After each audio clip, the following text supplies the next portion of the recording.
ये students, in the last lecture we were discussing about the isotopes. हमने isotopes के बारे में स्टडी किया था।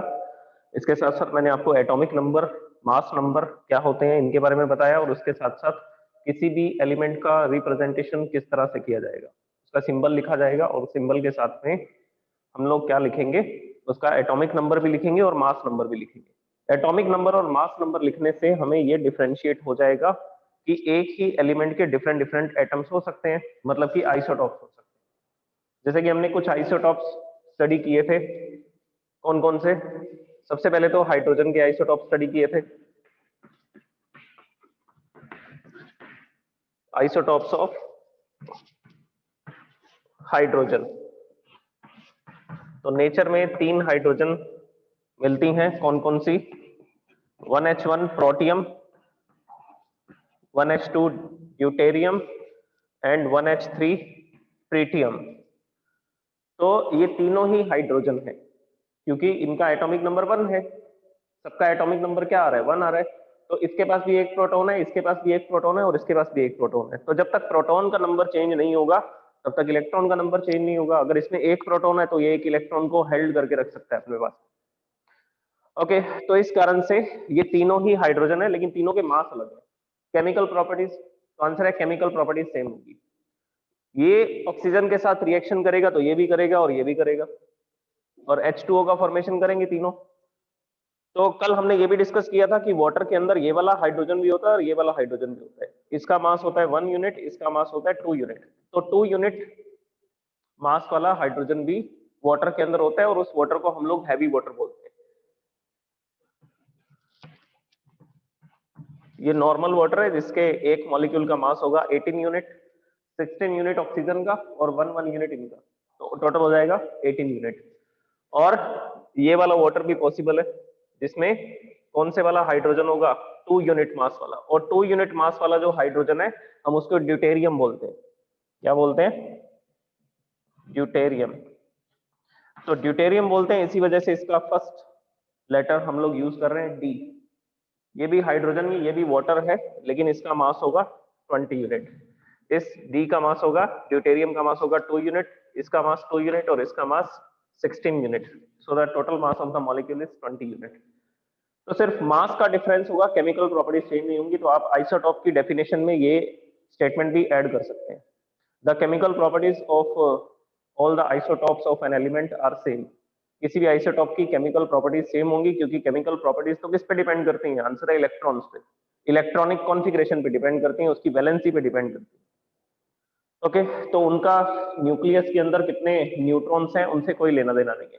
इसमें 0 न्यूट्रॉन्स हैं, इसमें 1 न्यूट्रॉन है, और इसमें 2 न्यूट्रॉन्स हैं।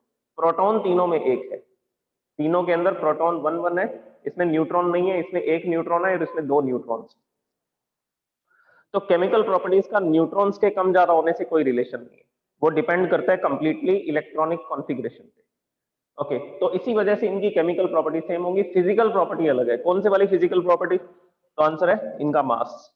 इनका जो मास होगा वो क्या होगा? डिफरेंट होगा। तो हमने हाइड्रोजन के आइसोटॉप्स को स्टडी कर लिया था।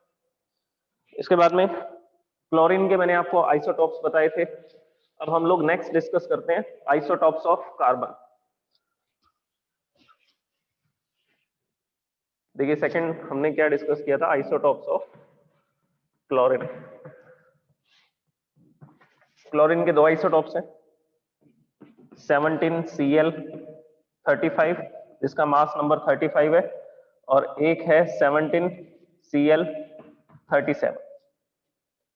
एक ऐसी क्लोरीन है जिसमें 18 न्यूट्रॉन्स हैं, दूसरी क्लोरीन है जिसमें 20 न्यूट्रॉन्स हैं, लेकिन प्रोटॉन का नंबर 17 है, तो दोनों को क्लोरीन ही बोला जाएगा। So these are the isotopes of chlorine. Third one, isotopes of carbon. Carbon के आइसोटॉप्स देखिए, एक आइसोटॉप तो हम जानते हैं जिसको C12 लिखा जाता है, कार्बन 12 लिखा जाता है। इसको हमने डेफिनेशंस में यूज किया था। कार्बन 12 एटम्स होंगे। अगर 12 ग्राम कार्बन लेंगे हम लोग, कौन से वाला कार्बन? C12। अगर 12 ग्राम कार्बन लेंगे तो उसमें कितने पार्टिकल्स होंगे? 6.022 into 10 to the power 23, that is Avogadro's number. तो मोल कॉन्सेप्ट में हमने इसको स्टडी किया था। और एटॉमिक मास यूनिट की डेफिनेशन में भी हमने कार्बन 12 को ही यूज किया था। तो C12 जो होता है उसको किस तरह से लिखा जाएगा, देखिए 6C12। Next isotope is 6C13 and next one is 6C14। तो ये आइसोटॉप्स पॉसिबल है। इसका मास होता है 12 unit because it is having 6 proton and 6 neutron. इसका जो न्यूक्लियस होगा, सिर्फ न्यूक्लियस बना करके बता रहा हूँ, इसमें 6 प्रोटॉन होंगे, 6 न्यूट्रॉन्स होंगे। 6 प्रोटॉन्स होंगे और 6 क्या होंगे, न्यूट्रॉन्स होंगे। और ये वाला जो कार्बन है इसमें प्रोटॉन तो 6 ही होंगे, तभी तो इसको कार्बन बोल रहे हैं, और 7 न्यूट्रॉन्स होंगे। और लास्ट जो आइसोटॉप है उसमें क्या है, 6 proton and 8 neutrons. 6 proton and 8 neutrons. तो इसका मास है 12 यूनिट, 13 यूनिट एंड 14 यूनिट। तो इनके मासेस अलग है, केमिकल रिएक्शन सेम होगी। ऑक्सीजन के साथ अगर ये रिएक्शन करके CO2 बनाते हैं, कार्बन मोनोऑक्साइड बनाते हैं, तो ये सारे कार्बन ऐसा ही करने वाले हैं, ये सारे एटम्स ऐसा ही करने वाले हैं। बस इनके मास अलग है, फिजिकल प्रॉपर्टी अलग है, जैसा कि हमने अभी डिस्कस किया। ओके, कुछ और आइसोटॉप्स देखते हैं, जैसे कि ऑक्सीजन के भी आइसोटॉप्स हो सकते हैं। तो ऑक्सीजन के हम लोग 3 आइसोटॉप देखेंगे, इसी तरह से नियॉन के भी आइसोटॉप्स होते हैं। Next one is fourth example. बाकी के आइसोटॉप्स हम लोग इस टॉपिक में पढ़ेंगे, applications of radio active isotope.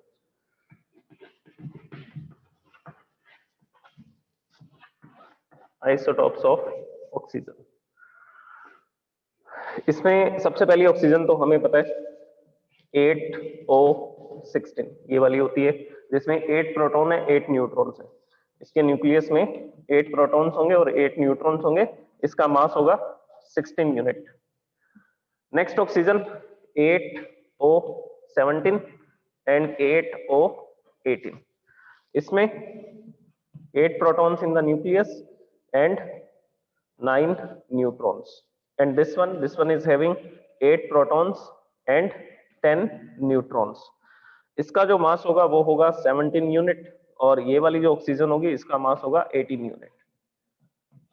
तो ऑक्सीजन के भी 3 आइसोटॉप हमें देखने को मिलते हैं नेचर में। नेक्स्ट हम लोग नियॉन के बारे में बात करते हैं। नियॉन के भी 3 आइसोटॉप्स होंगे, एक में 10 न्यूट्रॉन होंगे, एक में 11 न्यूट्रॉन होंगे, एक में 12 न्यूट्रॉन्स होंगे। तो न्यूट्रॉन्स का डिफरेंस होगा, प्रोटॉन तो सेम रहेंगे सब में। Next example is isotopes of neon. Neon के आइसोटॉप्स देखिए क्या होंगे। सबसे पहला आइसोटॉप हम लोग लिखते हैं नियॉन 10th एलिमेंट है, तो इसका एटॉमिक नंबर 10 होगा, 10 Ne20। Second one is 10 Ne21 and third one is 10 Ne22। So this is the third isotope. Mass इसका होगा 20 यूनिट, 21 यूनिट, 22 यूनिट। तीनों में प्रोटॉन 10 रहेंगे, सिर्फ न्यूट्रॉन का नंबर कम ज्यादा है। इसमें 10 न्यूट्रॉन है, it is having 11 neutrons and it is having 12 neutrons in the nucleus. So these are the isotopes of different elements. Chlorine के 2 आइसोटॉप है, कार्बन के 3, ऑक्सीजन के 4 एंड 5, जो फिफ्थ है नियॉन, नियॉन के भी 3 आइसोटॉप्स हैं। आप लोग इसको नोट कर सकते हैं और you can take the screenshot of this one. अब एक इंपॉर्टेंट इंफॉर्मेशन मैं आपको देना चाहता हूं, सबसे ज्यादा आइसोटॉप्स किसके हैं? सबसे ज्यादा आइसोटॉप्स किसके हैं? तो आंसर है gold. Gold is having 41 isotopes. तो गोल्ड के बारे में बात करते हैं हम लोग। गोल्ड के कितने आइसोटॉप्स हैं? 41। कहां से कहां तक पॉसिबल है? तो आंसर है 170 से लेकर के 210 तक। ये किसकी बात कर रहे हैं हम लोग? मास नंबर की बात कर रहे हैं, mass number from 170 to 210। Protons का नंबर तो 79 ही रहेगा। देखिए गोल्ड का सिंबल क्या लिखते हैं हम लोग? गोल्ड का सिंबल हम लोग AU लिखते हैं, और हम बोला जाता है इसको, और 79 इसका एटॉमिक नंबर तो सेम रहेगा 79। मास नंबर 170 हो सकता है, 172 हो सकता है, 175, इस तरह से करते करते 170 से 210 तक मास नंबर चेंज होते रहेंगे। तो ये डिफरेंट हमें क्या मिलेंगे? आइसोटॉप्स मिलेंगे। और ये बाकी सारे आइसोटॉप्स जो है वो अनस्टेबल होंगे। सिर्फ एक ही स्टेबल आइसोटॉप है जो किसी भी तरह का रेडिएशन नहीं करता, 79 AU 197। जिसका मास नंबर कितना होता है 197। एक्सपेरिमेंटली ये देखा गया है कि ये वाला जो आइसोटोप है ये किसी भी तरह का रेडिएशन नहीं करता है। ये स्टेबल आइसोटोप है गोल्ड का 79Au197। ओके 197 में से 79 माइनस कर देंगे तो आपको क्या पता लग जाएगा, न्यूट्रॉन्स का नंबर पता लग जाएगा इसमें। अब हम बात करेंगे रेडियो एक्टिव आइसोटॉप्स। ये रेडियो एक्टिव क्या होता है, पहले उसके बारे में डिस्कशंस करते हैं, फिर हम लोग इनके यूजेस को स्टडी करते हैं कि रेडियो एक्टिव आइसोटॉप्स के क्या क्या यूजेस हो सकते हैं। You can take the screenshot of this one, जिसमें गोल्ड का भी मैंने ऐड कर दिया। गोल्ड के 41 आइसोटॉप्स है, maximum number of isotopes from mass number 170 to 210। और कौन से वाला स्टेबल है 79Au197, it is the stable isotope of the gold. ये रेडियो एक्टिव है, ये वाला आइसोटॉप भी क्या है, रेडियो एक्टिव आइसोटॉप है। Okay, now we will discuss about the radioactive isotopes. पहले रेडियो एक्टिव आइसोटॉप बता देता हूं, फिर हम लोग इसके एप्लीकेशंस मतलब इसके यूजेस को स्टडी करेंगे।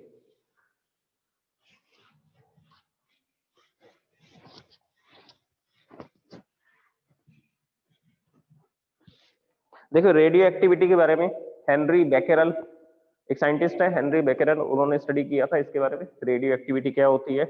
और उसके साथ साथ मैरी क्यूरी, पियरे क्यूरी, ये हस्बैंड वाइफ एक पेयर था, तो उन्होंने भी इसको क्या किया था, आइसोटॉप्स को, रेडियो एक्टिव एलिमेंट्स को स्टडी किया था। एनीवेज हम लोग देखते हैं रेडियो एक्टिविटी क्या है।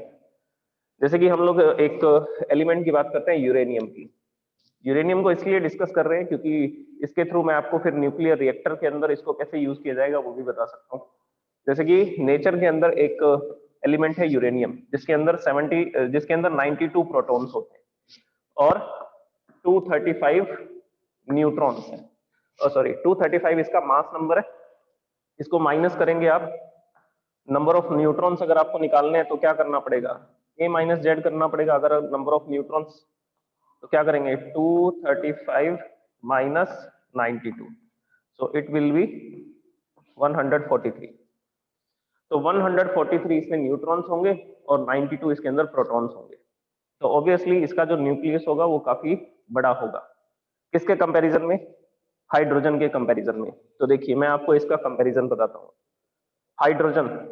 हाइड्रोजन के अंदर सिर्फ एक ही प्रोटॉन है और फर्स्ट ऑर्बिट में एक इलेक्ट्रॉन है। हम इलेक्ट्रॉन के बारे में डिस्कशन नहीं कर रहे, हम लोग अभी न्यूक्लियस के बारे में डिस्कस कर रहे हैं।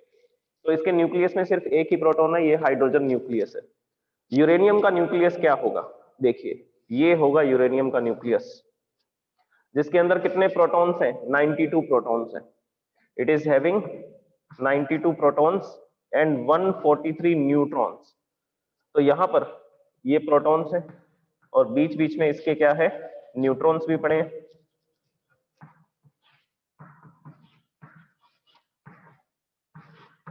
तो इस तरह से इस न्यूक्लियस में न्यूट्रॉन प्रोटॉन्स ऐसा फैले हुए हैं। ये इसका न्यूक्लियस है। ये मैंने मेन इंपॉर्टेंट बात यहां पर लिख दी है, 92 प्रोटॉन्स एंड 143 न्यूट्रॉन्स, 143 न्यूट्रॉन्स। तो ये इसका न्यूक्लियस है। अब ये इतना बड़ा न्यूक्लियस है कि ये अनस्टेबल है। अनस्टेबल है क्यों, क्योंकि एक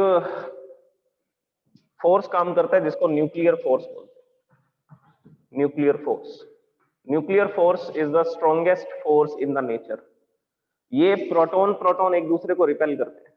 प्रोटॉन कौन से, पॉजिटिव चार्जेस है, तो पॉजिटिव चार्जेस एक बहुत बड़े फोर्स से एक दूसरे को रिपेल करते हैं, लेकिन ये दूर नहीं जा रहे। क्यों दूर नहीं जा रहे, क्योंकि न्यूक्लियस के अंदर एक और फोर्स काम कर रहा है विच इज अट्रैक्टिव फोर्स। ये एक दूसरे को रिपेल करना चाहते हैं, लेकिन यहाँ पर एक अट्रैक्शन फोर्स काम कर रहा है। लेकिन इस अट्रैक्शन फोर्स की एक लिमिट है। क्या लिमिट है, ये कितनी रेंज तक काम कर सकता है, 10 टू द पावर -15 मीटर। ये इसकी क्या बताई मैंने, ये न्यूक्लियर फोर्स की रेंज है। और ये किस तरह का फोर्स है, ये अट्रैक्टिव फोर्स है। अगर इस रेंज में होगा तो अट्रैक्टिव फोर्स है। ओके, तो ये प्रोटॉन अपने आसपास के न्यूट्रॉन प्रोटॉन्स को क्या कर रहा है, अट्रैक्ट कर रहा है।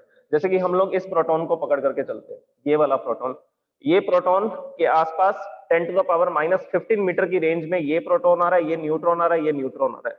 तो ये प्रोटॉन अपने आसपास के इन प्रोटॉन न्यूट्रॉन्स को क्या कर रहा है, अट्रैक्ट कर रहा है। लेकिन ये प्रोटॉन इस प्रोटॉन को अट्रैक्ट नहीं कर सकता क्योंकि डिस्टेंस बढ़ चुका है, क्योंकि डिस्टेंस क्या हो चुका है, इंक्रीज हो चुका है। न्यूक्लियर फोर्स सिर्फ किस रेंज में काम करता है, 10 टू द पावर -15 मीटर। तो ये 10 टू द पावर -15 मीटर की रेंज थी, ये वाली जो रेंज थी ये 10 टू द पावर -15 मीटर की रेंज थी। अब ये वाला जो प्रोटॉन है जो इस एज पर है, इस किनारे पर है, और ये वाला प्रोटॉन जो इस किनारे पर है, ये दोनों एक दूसरे को अट्रैक्ट तो नहीं कर सकते हैं, लेकिन रिपल्शन जरूर लगा सकते हैं। इलेक्ट्रोस्टैटिक फोर्स जो है वो तो इनफाइनाइट डिस्टेंस तक काम कर सकता है, बहुत दूरी से भी काम कर सकता है। तो ये प्रोटॉन एक दूसरे को रिपेल करेंगे। इसी तरह से ये वाला प्रोटॉन, यहां पर कोई प्रोटॉन पड़ा होगा उसको रिपेल करेगा, ये प्रोटॉन इस प्रोटॉन को, ये प्रोटॉन इस प्रोटॉन को। तो एजेस पर, ये किनारों पर जो प्रोटॉन है ये सब एक दूसरे को क्या कर रहे हैं, रिपेल कर रहे हैं। तो इस कारण से ये न्यूक्लियस अनस्टेबल है। ये न्यूक्लियस क्या है, अनस्टेबल। अब इसके अंदर से कुछ पार्टिकल्स निकल सकते हैं, इसके अंदर से बीटा पार्टिकल्स निकल सकते हैं। कौन से पार्टिकल्स निकल सकते हैं, beta particles. Beta particles basically क्या होते हैं, इलेक्ट्रॉन्स एंड पॉजिट्रॉन। दो पार्टिकल्स होते हैं, इलेक्ट्रॉन एंड पॉजिट्रॉन, इन दोनों को ही बीटा पार्टिकल बोला जाता है। या इसके अलावा इसके अंदर से अल्फा पार्टिकल निकल सकता है। अल्फा पार्टिकल हमने स्टडी किया था हीलियम न्यूक्लियस, इसमें से अल्फा पार्टिकल बाहर आ सकते हैं क्योंकि ये अनस्टेबल है, एक दूसरे से दूर जाना चाहेंगे प्रोटॉन। तो उस केस में अगर इसमें से अल्फा पार्टिकल निकला, तो अल्फा पार्टिकल क्या होता है, which is having 2 protons and 2 neutrons. Alpha particle 2 proton 2 neutrons, actual it is helium nucleus. ये क्या है, ये हीलियम न्यूक्लियस है। ओके, तो इसमें से बीटा पार्टिकल बाहर आ सकते हैं, अल्फा पार्टिकल बाहर आ सकते हैं, और इसके साथ साथ इसमें से हाई एनर्जी का रेडिएशन भी बाहर आ सकता है, which is called gamma rays. ये क्या होती हैं, ये इलेक्ट्रोमैग्नेटिक वेव्स है, which is having very high frequency, जिसकी फ्रीक्वेंसी बहुत ज्यादा है। और ये हमने फॉर्मूला पढ़ा था, E is equal to h nu, nu is the frequency. अगर फ्रीक्वेंसी ज्यादा होगी तो एनर्जी भी ज्यादा होगी। तो इसके अंदर से गामा रेज बाहर आ सकती हैं, अल्फा पार्टिकल्स बाहर आ सकते हैं, बीटा पार्टिकल्स बाहर आ सकते हैं। So it is an radio active nucleus. ये एक रेडियो एक्टिव न्यूक्लियस है, और ये न्यूक्लियस किसका था, ये यूरेनियम का न्यूक्लियस था। अब कुछ समय बाद ये न्यूक्लियस ऐसा 2 पार्ट्स में डिवाइड भी हो सकता है, ये न्यूक्लियस ऐसा 2 पार्ट्स में डिवाइड भी हो सकता है। तो एक तरफ कुछ प्रोटॉन्स और न्यूट्रॉन्स चले जाएंगे, दूसरी तरफ कुछ प्रोटॉन्स और न्यूट्रॉन्स चले जाएंगे। तो इसके बेसिस पर अलग अलग प्रोडक्ट बन सकते हैं, जैसे कि बेरियम और क्रिप्टॉन। ये जो प्रोसेस है इसको न्यूक्लियर फिजन बोला जाता है, nuclear fission. This is nuclear fission process in which a heavy nucleus split up into 2 or more smaller nuclei. ये ऐसी प्रोसेस है जिसमें कोई हैवी न्यूक्लियस, 2 या 2 से ज्यादा छोटे छोटे न्यूक्लियस के अंदर क्या हो जाता है, न्यूक्लियाई के अंदर क्या हो जाता है, टूट जाता है। तो ये जो यूरेनियम बड़ा न्यूक्लियस था, ये 2 छोटे न्यूक्लियस में टूट रहा है। एक न्यूक्लियस बना बेरियम, दूसरा न्यूक्लियस बना क्रिप्टॉन का। एक के अंदर 56 प्रोटॉन आ गए, एक में 36 प्रोटॉन आ गए। तो जिसमें 36 प्रोटॉन आए वो क्रिप्टॉन बन गया, जिसमें 56 प्रोटॉन्स आए वो बेरियम बन गया। और इस प्रोसेस के दौरान इसके अंदर से कुछ पार्टिकल्स बाहर आ सकते हैं, वो अल्फा पार्टिकल, बीटा पार्टिकल या गामा रेज भी हो सकती है। तो जो रेडियो एक्टिव एलिमेंट्स होंगे बेसिकली वो क्या है, रेडियो एक्टिव एलिमेंट्स वो हैं जिनके अंदर न्यूट्रॉन्स का नंबर ज्यादा है, न्यूट्रॉन्स ओवर क्राउडेड है। तो इस वजह से न्यूक्लियस का साइज बड़ा हो जाता है, और न्यूक्लियस बड़ा होने की वजह से ये अनस्टेबल हो जाता है। ये न्यूक्लियस कैसा होता है, अनस्टेबल। अगर ये अनस्टेबल है तो ये स्प्लिट अप होता है, और ये जो स्प्लिट अप होने की जो प्रोसेस है इसको न्यूक्लियर फिजन प्रोसेस बोलते हैं, nuclear fission process. So this is radio activity, ये होती है रेडियो एक्टिविटी। अब नेचर के अंदर ऐसे कुछ एलिमेंट्स हैं जो रेडियो एक्टिव है, जो क्या है, रेडियो एक्टिव। जैसे कि हमने यूरेनियम के बारे में पढ़ा, यूरेनियम 235 92U235। इसी तरह से पोलोनियम, पोलोनियम भी रेडियो एक्टिव है। इसी तरह से जीनॉन, नोबल गैस होती है, ये भी क्या है, ये भी रेडियो एक्टिव है। ये भी अपने अंदर से इस तरह के पार्टिकल्स और गामा रेज को निकाल सकती है। अब हम इन गामा रेज का क्या करेंगे, हाई एनर्जी का रेडिएशन है, इस हाई एनर्जी के रेडिएशन को हम लोग वाटर को बॉयल करने में यूज कर सकते हैं। अब मैं इसका यूज आपको बताने जा रहा हूं। ये जो हाई एनर्जी के रेडिएशंस हो रहे हैं जिनको हम लोग गामा रेज बोल रहे हैं, gamma rays basically electromagnetic waves but having very high frequency. तो ये जो U-235 था या जीनोन था या पोलोनियम था, इसको हमने क्या किया, एक चैम्बर के अंदर रखा। ये जो चैम्बर है इसको बोला जाएगा न्यूक्लियर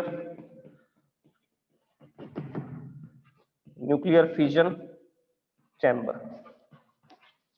ये न्यूक्लियर फिशन चैम्बर है। अब इस चैम्बर के अंदर जो भी हीट प्रोड्यूस होगी उसको हम लोग बाहर लेकर के आएंगे, किसकी हेल्प से? तो आंसर है लिक्विड सोडियम की हेल्प से।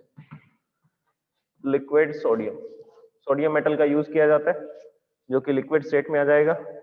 और ये जो लिक्विड सोडियम है ये यहां से फ्लो होकर के आएगी और इधर से हम इसको इनवर्ट डायरेक्शन में ट्रांसफर करेंगे। ये लिक्विड सोडियम किसका काम करेगा? लिक्विड सोडियम काम करेगा एक सोर्स का, जो हीट को लेकर के आएगा कहां से? न्यूक्लियर रिएक्टर से। तो ये हमारा न्यूक्लियर रिएक्टर है, ये न्यूक्लियर फिजन चैम्बर बोल दीजिए, या आप इसको क्या बोल सकते हैं?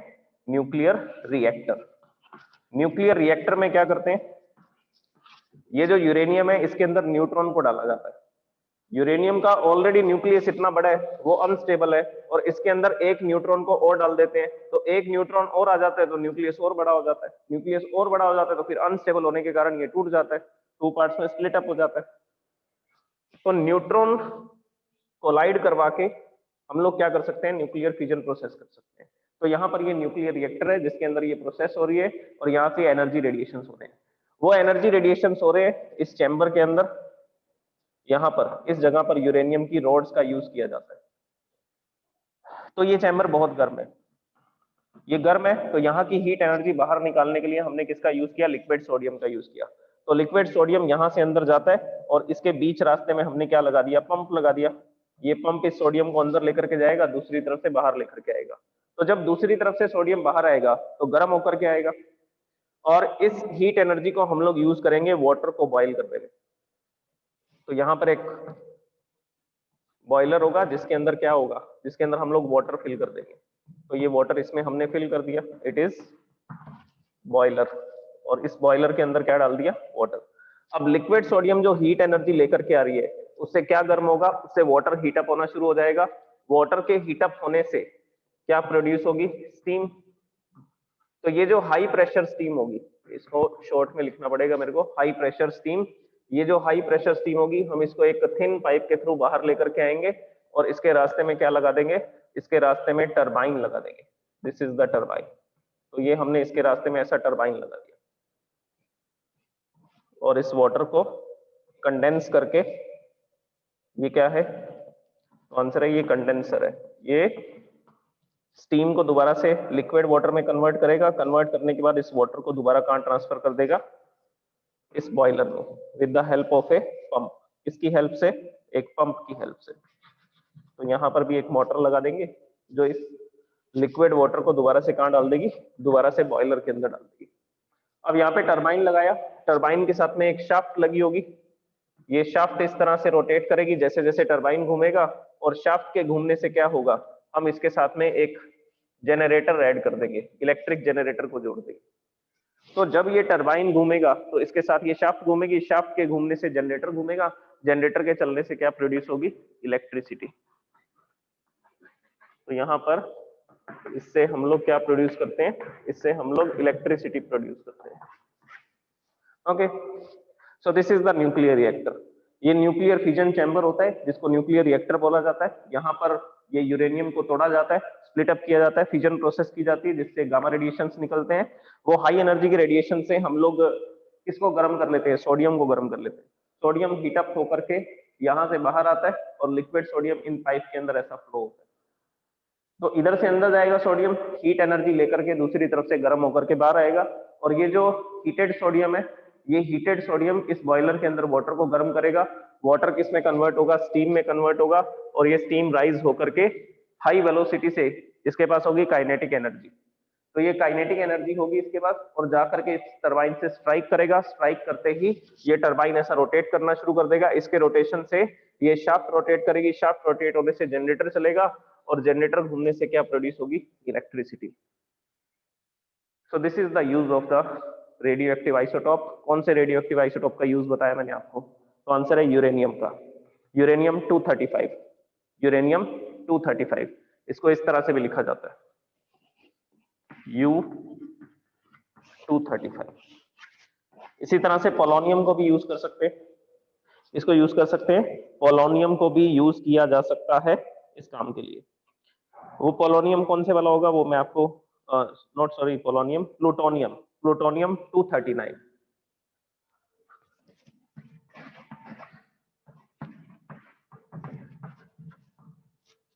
प्लूटोनियम 239 जिसका मास नंबर 239 होगा, तो इसको भी यूज किया जा सकता है। Okay, so these are the uses of uranium and plutonium to produce electricity in the nuclear reactors. Electricity produce करने के लिए इसको यूज कर सकते हैं किसमें, न्यूक्लियर रिएक्टर्स के अंदर।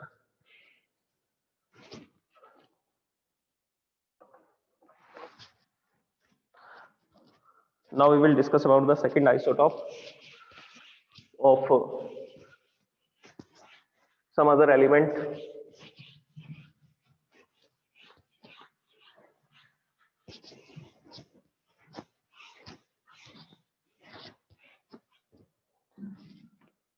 इसके लिए अब हम लोग सेकेंड एप्लीकेशन देखते हैं, ट्रेसर।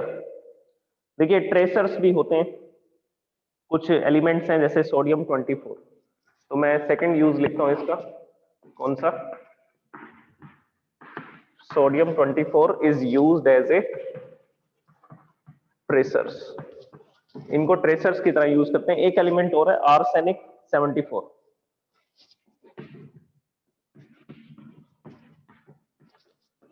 आर्सेनिक 74। तो ये जो दो आइसोटोप है, एक तो सोडियम का आइसोटोप है और दूसरा आर्सेनिक का आइसोटोप है, इनको ट्रेसर्स की तरह यूज किया जा सकता है। ये ट्रेसर्स क्या होते हैं, ट्रेसर्स बेसिकली एक लिक्विड होता है, एक मीडियम होता है, एक दवाई होती है, एक मेडिसिन होती है, जिसको किसी पेशेंट को ऑरली या इंजेक्शन के थ्रू उसकी बॉडी में इंजेक्ट कर दिया जाता है।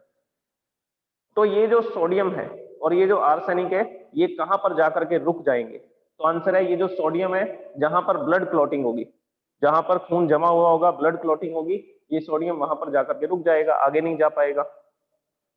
आर्सेनिक, जहां पर ट्यूमर होगा वहां पर ये आर्सेनिक जाकर के रुक जाएगा, उस ट्यूमर को क्रॉस करके आगे नहीं बढ़ पाएगा वो। तो हम लोग क्या करेंगे, ये जो दो रेडियो एक्टिव एलिमेंट्स हैं, सोडियम 24 और आर्सेनिक 74, इसको ब्लड क्लॉट के लिए यूज करते हैं। ये मैं लिख देता हूं, किसको ट्रेस करने के काम में आता है, ब्लड क्लॉट्स को। और ये जो आर्सेनिक 74 है, ये किसको ट्रेस करने के काम में आएगा, तो आंसर है ट्यूमर्स को। किसको, ट्यूमर्स को ट्रेस करने के काम में आएगा। तो जो भी पेशेंट होते हैं उनको एक मेडिसिन दी जाएगी जिनके अंदर क्या होगा, सोडियम 24 और आर्सेनिक 74 होगा, तो ये उनको ऑरली या हम लोग क्या कर सकते हैं, एक इंजेक्शन के थ्रू उनकी बॉडी में ये डाल देंगे, इंजेक्ट कर देंगे। अब उसके बाद ब्लड क्लॉट जहां पर होगा, जैसे कि मान लीजिए ये एक वेसल थी, ब्लड वेसल थी जिसमें ब्लड फ्लो करता है, और यहाँ पर बीच में ब्लड क्लॉटिंग हो रखी है। अगर यहाँ पर ब्लड क्लॉटिंग हो रखी है तो सोडियम आकर के यहाँ रुक जाएगा। अगर सोडियम यहाँ पर आकर के रुक जाएगा, और ये कौन से वाला सोडियम है, ये कौन से वाला सोडियम है, तो आंसर है रेडियो एक्टिव, जिसमें न्यूट्रॉन्स का नंबर ज्यादा है, जिसमें न्यूट्रॉन्स का नंबर ज्यादा है, तो ये रेडियो एक्टिव सोडियम है। अगर ये रेडियो एक्टिव सोडियम है तो ये अपने अंदर से बीटा पार्टिकल्स निकालेगा। ये अपने अंदर से कौन से पार्टिकल्स निकालता है, इलेक्ट्रॉन्स को निकालता है, बीटा पार्टिकल्स को निकालता है। न्यूक्लियस की बात कर रहा हूं मैं, ऑर्बिट्स के अंदर से इलेक्ट्रॉन नहीं आएंगे, न्यूक्लियस के अंदर से आएंगे। तो न्यूक्लियस के अंदर से इलेक्ट्रॉन, पॉजिट्रॉन, इस तरह के पार्टिकल्स निकलते हैं, और हम लोग एक डिवाइस यूज करते हैं, ये शायद मैंने आपको पहले भी बताया था, गीगर काउंटर। ये न्यूट्रॉन्स के एक्सपेरिमेंट में काम में लिया गया था, जेम्स चैडविक ने इसका यूज किया था, गीगर काउंटर। गीगर काउंटर एक डिवाइस है जिसमें हम लोग इलेक्ट्रॉन, पॉजिट्रॉन, प्रोटॉन, इस तरह के पार्टिकल्स को आइडेंटिफाई कर सकते हैं कि ये पार्टिकल नेगेटिव प्लेट की तरफ जा रहा है तो प्रोटॉन है, पॉजिट्रॉन है। अगर ये पॉजिटिव प्लेट की तरफ जा रहा है तो मतलब कि ये पार्टिकल नेगेटिव पार्टिकल है, इलेक्ट्रॉन है। तो गीगर काउंटर, अब जहां पर ब्लड क्लॉटिंग होगी, गीगर काउंटर वहां से क्या डिटेक्ट करना शुरू कर देगा, इलेक्ट्रॉन्स को, पॉजिट्रॉन को डिटेक्ट करना शुरू कर देगा, और इससे पता लग जाएगा कि इस जगह पर ब्लड क्लॉटिंग। इसी तरह से ट्यूमर का पता लगाना है तो आर्सेनिक बॉडी में इंजेक्ट किया जाएगा, और आर्सेनिक जहां पर ट्यूमर होगा वहां पर कलेक्ट हो जाएगा, तो वो भी अपने अंदर से इलेक्ट्रॉन, पॉजिट्रॉन्स को निकालेगा, और गीगर काउंटर के थ्रू उसको देख लिया जाएगा, पता लगा लिया जाएगा कि बॉडी के कौन से पार्ट से इलेक्ट्रॉन बाहर आ रहे हैं। तो जहां पर ये सोडियम और आर्सेनिक जाकर के रुक जाएंगे, कलेक्ट होने शुरू हो जाएंगे, वहां से इलेक्ट्रॉन्स बाहर निकलेंगे, वहां से रेडिएशंस बाहर निकलेंगे, और उन रेडिएशंस को गीगर काउंटर से आइडेंटिफाई कर लिया जाएगा। तो बॉडी के जिस पार्ट से रेडिएशंस आ रहे हैं, मतलब उस जगह पर क्या है, ब्लड क्लॉटिंग हो रखी है या ट्यूमर है। So this is the second use of the radioactive isotopes of sodium and arsenic. Sodium and arsenic. Okay. अब नेक्स्ट आइसोटॉप देखिए क्या होंगे। कैंसर के ट्रीटमेंट में कोबाल्ट 60 रेडियो एक्टिव आइसोटॉप का यूज किया जाता है। Next is treatment of cancer, या ये ट्यूमर जो बोल रहे हैं हम लोग, that is also cancer. Treatment of cancer, इसमें क्या यूज करते हैं, कोबाल्ट 60, ये वाला आइसोटॉप यूज किया जाता है। ये कोबाल्ट 60 ऐसा आइसोटॉप है जो क्या करता है, जो अपने अंदर से गामा रेडिएशन निकालता है। कोबाल्ट 60 जो एलिमेंट है वो अपने अंदर से क्या निकालता है, वो गामा रेडिएशंस को, गामा रेडिएशंस होते हैं कोबाल्ट 60 से। और ये जो गामा रेडिएशंस होंगे ये हाई एनर्जी की वेव्स होंगी, ये हाई एनर्जी की इलेक्ट्रोमैग्नेटिक वेव्स होंगी, electromagnetic waves, and these are known as gamma rays. और इनको क्या बोलते हैं, इनको गामा रेज बोलते हैं। अगर ये किसी भी सेल पर या टिश्यू पर डाली जाती हैं तो वो टिश्यू डैमेज होना स्टार्ट हो जाता है, बर्न होना शुरू हो जाता है, जलना शुरू हो जाता है, इतनी एनर्जी की वेव्स होती है।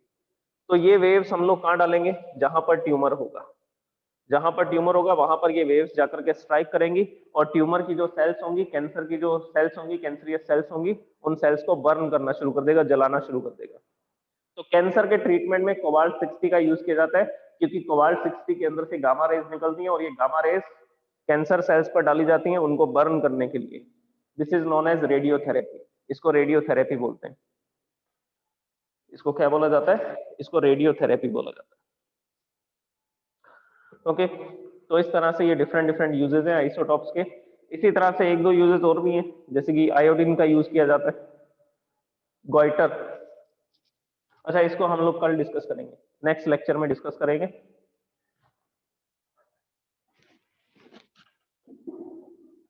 इसको नेक्स्ट लेक्चर में हम लोग डिस्कस करेंगे, जो 2-3 यूजेस और भी हैं इसके।